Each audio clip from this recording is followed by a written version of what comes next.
అందరికీ వందనాలు. పార్ట్ 2 ఇది. ఈరోజు బైబిల్ రీడింగ్లో కీర్తనల గ్రంథం నుండి 14వ కీర్తన, ప్రధాన గాయకునికి దావీదు కీర్తన. దేవుడు లేడని బుద్ధిహీనులు తమ హృదయంలో అనుకొందురు. వారు చెడిపోయిన వారు అసహ్య కార్యములు చేయుదురు. మేలు చేయువాడొకడునూ లేడు.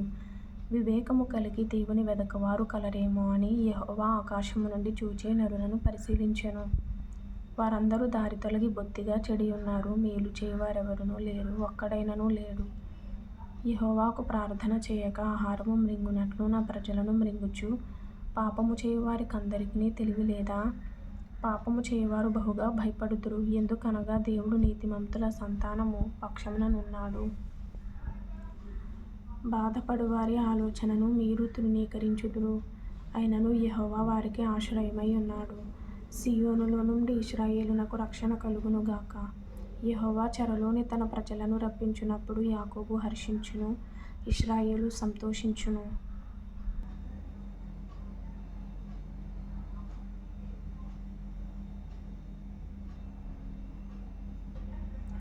ఇప్పుడు మత్తయి సువార్త 14వ అధ్యాయము. ఈ విధంగా కీర్తనల నుండి ఒక అధ్యాయము, మత్తయి నుండి ఒక అధ్యాయము, పాత నిబంధన గ్రంథంలో ఒక 2 అధ్యాయాలు, అంటే ఆదికాండంలో 2 అధ్యాయాలు. ఈ విధంగా బైబిల్ని మనం డైలీ చదివితే 1 ఇయర్ లోపే బైబిల్ కంప్లీట్ చేయగలుగుతాం.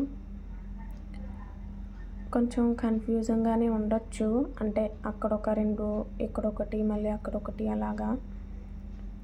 దేవుడు మనతో మాట్లాడాలి అనే ఆలోచన కలిగి మనం ఉన్నప్పుడు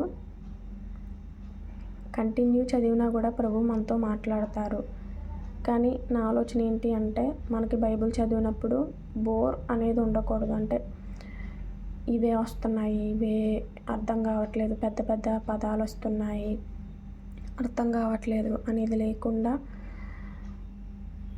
ఒక మంచి ఆలోచనతో ఆదికాండం నుంచి 2 అధ్యాయాలు, తర్వాత కీర్తనలు చాలా సులభంగా ఉంటాయి అవి చదవడానికి, అర్థవంతంగా.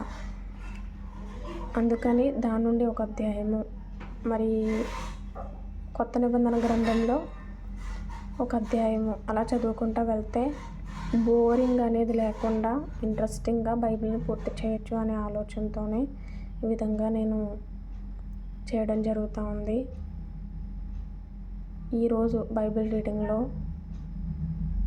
ఇప్పుడు మత్తయి సువార్త నుండి 14వ అధ్యాయం చదువుకుందాం.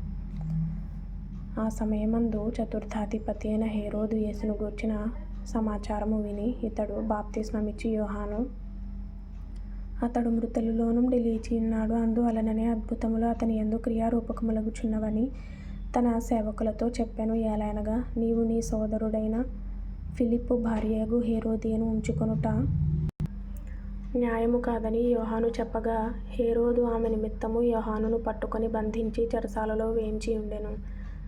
అతడు ఇతని చంపగోరెను గాని జనసమూహము ఇతనిని ప్రవక్తయని ఎంచినందున వారికి భయపడెను. అయితే హేరోదు జన్మదినోత్సవము వచ్చినప్పుడు హేరోదియ కుమార్తె వారి మధ్య నాట్యమాడి హేరోదును సంతోషపరచెను. గనుక ఆమె ఏమి అడిగినను ఇచ్చేదనని అతడు ప్రమాణపూర్వకముగా వాగ్దానము చేసెను. అప్పుడు ఆమె తన తల్లి చేత ప్రేరేపింపబడినదై బాప్తిస్మమిచ్చి యోహాను తలను ఇక్కడ పల్లెములో పెట్టి నాకిప్పించుమని అడిగెను. రాజు దుఃఖపడినను తాను చేసిన ప్రమాణము నిమిత్తమును తనతో కూడా భోజనమునకు కూర్చున్న వారి నిమిత్తమును ఈయన ఆజ్ఞాపించి బంట్రౌతును పంపి చెరసాలలో యోహాను తల గుర్తించెను. వాడతని తల పల్లెములో పెట్టి తెచ్చి ఆ చిన్నదానికిచ్చెను. ఆమె తన తల్లి యొద్దకు దాన్ని తీసుకొని వచ్చెను. అంతటా యోహాను శిష్యులు వచ్చి శవమును ఎత్తుకొని పోయి పాతిపెట్టి యేసునొద్దకు వచ్చి తెలియజేసిరి.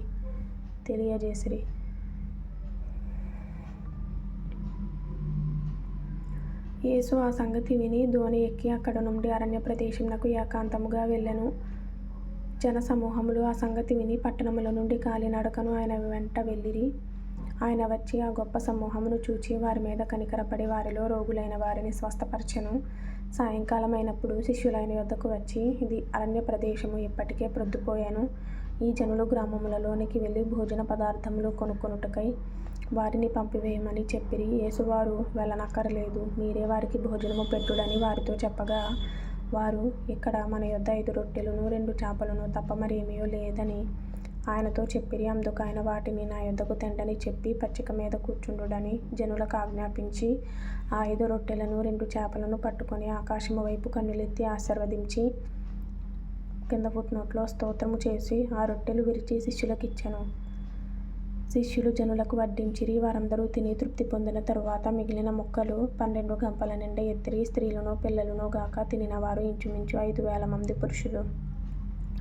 వెంటనే ఆ జన సమూహములను తాను పంపివేయునంతలో తన శిష్యులు దోణి ఎక్కి తనకంటే ముందుగా అద్దరికి వెళ్ళవలెనని ఆయన వారిని బలవంతము చేసెను. ఆయన ఆ జన సమూహములను పంపివేసి ప్రార్థన చేయుటకు ఏకాంతముగా కొండ ఎక్కిపోయి సాయంకాలమైనప్పుడు ఒంటరిగా ఉండెను. అప్పటికి ఆ దోణి దరికి దూరముగా నుండగా గాలి ఎదురైనందున అలల వలన కొట్టబడుచుండెను. రాత్రి 4వ జామున ఆయన సముద్రము మీద నడుచుచు వారి యొద్దకు వచ్చెను. ఆయన సముద్రము మీద నడుచుట శిష్యులు చూచి తొందరపడి భూతమని చెప్పుకొని భయము చేత కేకలు వేసిరి. వెంటనే యేసు ధైర్యము తెచ్చుకొనుడి, నేనే, భయపడకుడని వారితో చెప్పగా, పేతురు, ప్రభువా, నీవే అయితే నీళ్ల మీద నడిచి నీ యొద్దకు వచ్చుటకు నాకు సెలవిమ్మని ఆయనతో అనెను.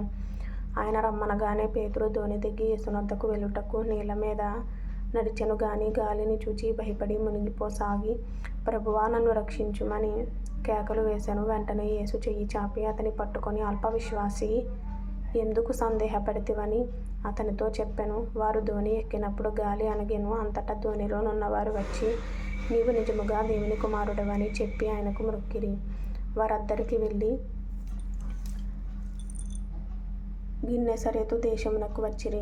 అక్కడి జనులు ఆయనను గుర్తుపట్టి చుట్టుపట్లనున్న ఆ ప్రదేశమంతటికి వర్తమానము పంపి రోగులనందరినీ ఆయన యొద్దకు తెప్పించి, వీరిని నీ వస్త్రపు చెంగు మాత్రము ముట్టనిమ్మని ఆయనను వేడుకొనిరి. ముట్టిన వారందరూ స్వస్థత నొందిరి. ఈరోజు చదివిన బైబిల్ అధ్యాయాల తర్వాత ప్రభువు మాట్లాడిన మాటలు కొన్ని నేను బుక్లో రాసుకొని చదువుకోవడం అలాగే ప్రార్థన చేసుకుంటాను. అయితే ఇవి సారం అన్నమాట. అంటే ఆ వాక్యాలు చదివిన తర్వాత వచ్చే సారాన్ని ఈ విధంగా నేను రాసుకుంటాను. పార్ట్ 1, పార్ట్ 2 కింద డివైడ్ చేస్తున్నాను. ఆత్మీయంగా బలపడాలి, ప్రతిరోజు ప్రభు వాక్యం చదవాలి అనే ఆలోచన మీకుంటే ఈ ఛానల్ సబ్స్క్రైబ్ చేసుకొని ఫాలో అవ్వండి. అలాగే షేర్ చేయండి, లైక్ చేయండి. దేవుడు మిమ్మల్ని దీవించునుగాక. ఆమేన్.